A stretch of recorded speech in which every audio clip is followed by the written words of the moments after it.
Pemirsa, modus baru kejahatan terhadap anak lewat media sosial diungkap oleh Bareskrim Polri lewat modus yang dikenal dengan istilah grooming.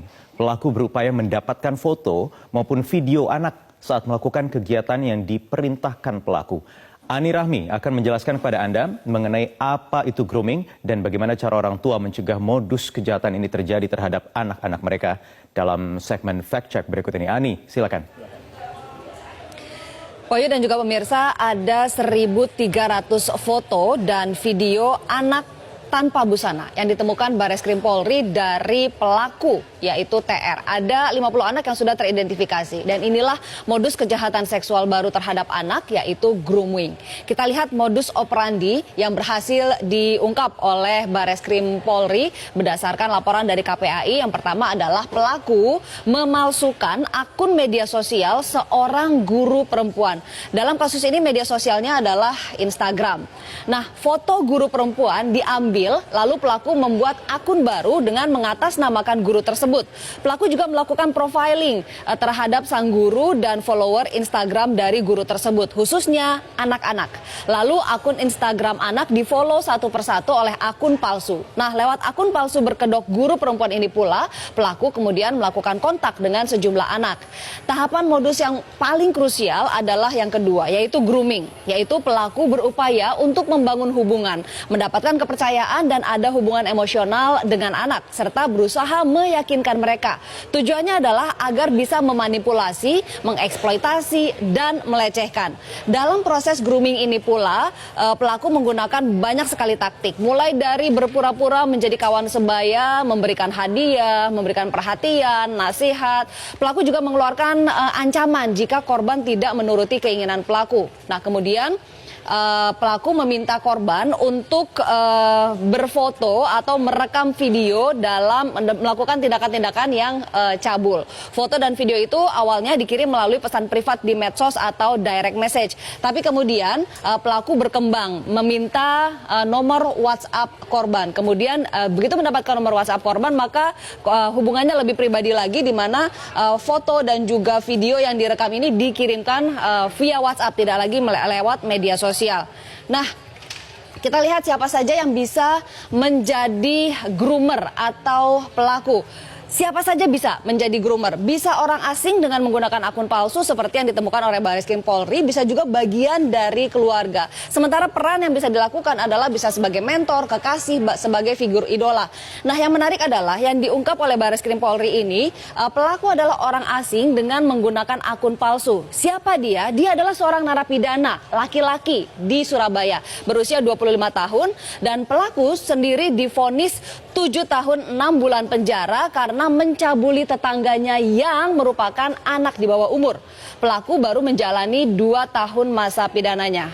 Inilah kok bisa narapidana tapi punya akses terhadap handphone dan media sosial. Lalu sebetulnya banyak sekali hukum yang mengancam pelaku kejahatan seksual terhadap anak. Sebut saja misalnya Undang-Undang Perlindungan Anak nomor 3 tahun 2014, ada pasal 76E yang menyebutkan larangan untuk membuat anak melakukan perbuatan cabul. Lalu pasal 82 masih undang-undang yang sama yang menjelaskan tentang ancaman pidananya. Ancaman pidananya adalah 5 tahun penjara dan denda 5 miliar rupiah.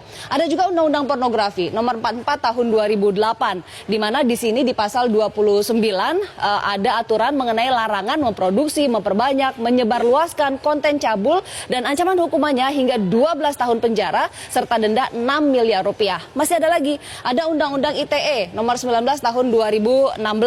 Di sini disebutkan bahwa ada di pasal 45 ada larangan untuk distribusi dokumen elektronik yang memiliki muatan kesusilaan. Ancamannya 6 tahun penjara dan denda 1 miliar rupiah. Nah, khusus untuk kejahatan seksual terhadap anak, ada Perpu nomor 1 tahun 2016 yang mengatur pemberatan hukuman bagi pelaku. Mulai dari masa pidananya ditambah 1/3, lalu juga ada pengumuman identitas pelaku, jadi biar publik tahu siapa pelaku sebenarnya, dikebiri hingga pemasangan alat pendeteksi elektronis. Kita hitung hukumannya, kalau misalnya semua ini diakumulasi, maka 5 tahun, 12 tahun, 6 tahun, 23 tahun. Kalau ditambah sepertiga lagi 7,6 tahun, total 30,6 tahun pidana penjara. Sementara dendanya jika diakumulasi bisa sampai 12 miliar rupiah. Tapi kan ternyata tidak, karena yang dikenakan hanya satu, yaitu hukuman 15 tahun hingga 20 tahun penjara, atau bisa juga terkena hukuman mati dan dendanya 5 miliar rupiah. Nah, kepada orang tua dan juga orang-orang dewasa di sekitar anak seperti guru, pengasuh, harus selalu memperhatikan anak dan waspada, terutama jika menemukan ciri-ciri yang menjadi indikasi bahwa anak adalah korban dari grooming. Kita lihat di sini ciri-cirinya. Yang pertama adalah anak menjadi sangat tertutup. Bahkan untuk aktivitas sehari-hari seperti kegiatan yang dilakukan, teman-temannya, anak menjadi sangat tertutup dan tidak lagi bercerita kepada orang-orang dewasa di sekitarnya, termasuk juga orang tua. Lalu anak memiliki pacar yang usianya jauh lebih tua. Anak juga tiba-tiba memiliki banyak sekali barang baru dan juga uang yang lebih banyak dibandingkan dengan uang jajan yang diberikan orang tua misalnya. Dan juga anak mudah tertekan, bahkan sensitif. Karenanya orang tua dan orang-orang dewasa di sekitar anak harus peka dengan perubahan-perubahan yang ada di diri anak. Dan jika melihat ciri-ciri salah satu saja seperti ini, segeralah cari lebih dalam, cari tahu apa penyebabnya. Dan jika memang terbukti anak menjadi korban grooming, segera lapor ke polisi. Berikutnya adalah orang tua juga bisa melakukan peran lebih. Yang pertama ada komunikasi, komitmen, dan supervisi. Komunikasi ini tentang apa saja? Penggunaan gadget, media sosial, keseharian anak, teman-teman anak, apa saja. Buka dan jaga jalur komunikasi dengan anak. Termasuk tentu saja tentang keamanan bermedia sosial. Pastikan anak tahu informasi apa saja yang boleh disebarkan dan apa yang tidak boleh disebarkan. Lalu juga buat kesepakatan, ini terkait masalah komitmen mengenai penggunaan gadget. Misalnya berapa lama anak bisa main gadget, kapan dan di mana boleh main gadget. Lalu misalnya ada komitmen dengan kesepakatan ini baik dari orang tua maupun dari diri anak sendiri. Nah, dari orang tua juga harus memberikan teladan dan komit tidak menggunakan gadget di waktu-waktu yang disepakati. Jangan sampai anaknya dilarang tapi orang tuanya pakai gadget, itu kan tidak memberikan teladan. Yang berikutnya adalah supervisi, artinya orang tua dan orang-orang dewasa di sekitar anak harus mengawasi aktivitas anak di dunia maya. Konten yang dilihat anak apa, game yang dimainkan anak harus tahu, media sosial yang diikuti, aktivitas dan jaringan pertemanannya juga harus dalam pengawasan.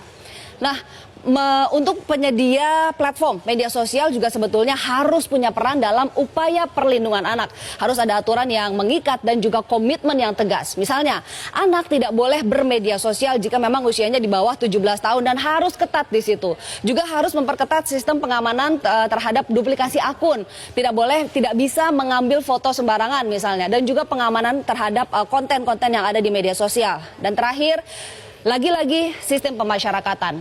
Harus ada larangan yang tegas, jelas, dan juga betul-betul diimplementasikan terkait penggunaan handphone oleh narapidana. Harus ada yang dijewer di Surabaya atas kecolongan seperti ini. Wahyu, kembali ke Anda. Baik, terima kasih Ani Rahmi dalam segmen Fact Check tadi.